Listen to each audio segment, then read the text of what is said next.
Hey guys, it's Charlie. I want to talk to you about your financial future and how this collapse is destroying it.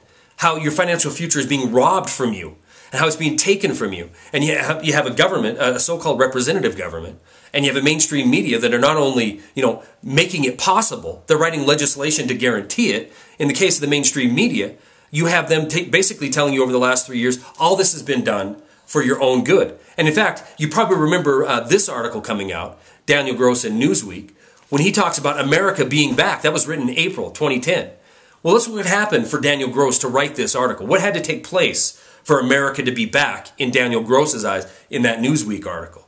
$700 billion bailout that we find out 2 years down the road, and one lawsuit later from Bloomberg is more like trillions of dollars, with thousands upon thousands of loans being given to too big to fail banksters. Then we have what seems to be a special interest written stimulus package to the tune of $1 trillion nearly, that really does nothing more than lure a bunch of people into buying homes with an $8,000 tax credit, and it's guaranteed virtually that the value of those homes is going to fall. You also lure a bunch of people into buying vehicles that they don't need with a Cash for Clunkers program.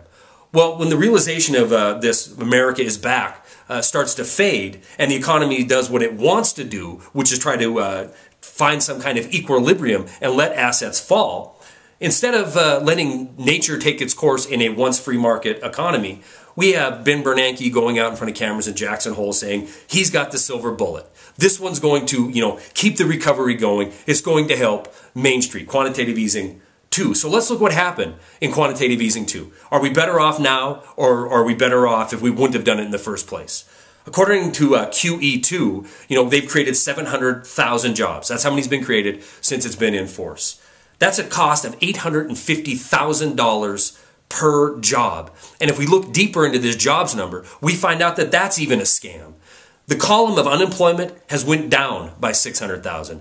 The column of fully employed has went up 700,000. We've shifted 600,000 from one column to another. More smoke and mirrors, more fancy accounting tricks to make their efforts look good.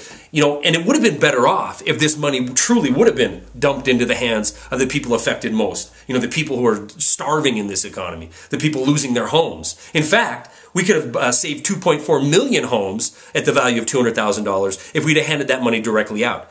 But alternative media has been telling you for the whole 3 years that this bailout phenomenon has been going on, this money isn't going to Main Street.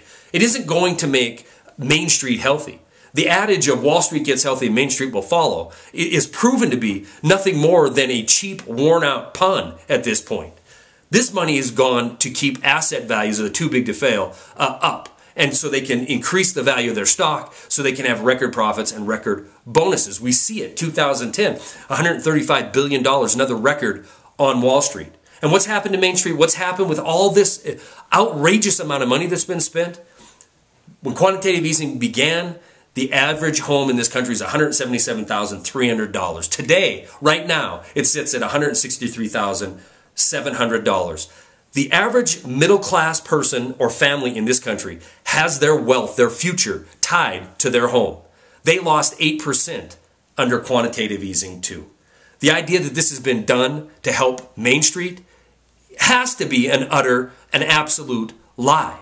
We see S&P in this same time period going up 26%. We see the massive amount of bonuses being paid out. And 2011 promises to be even a bigger and better year for Wall Street.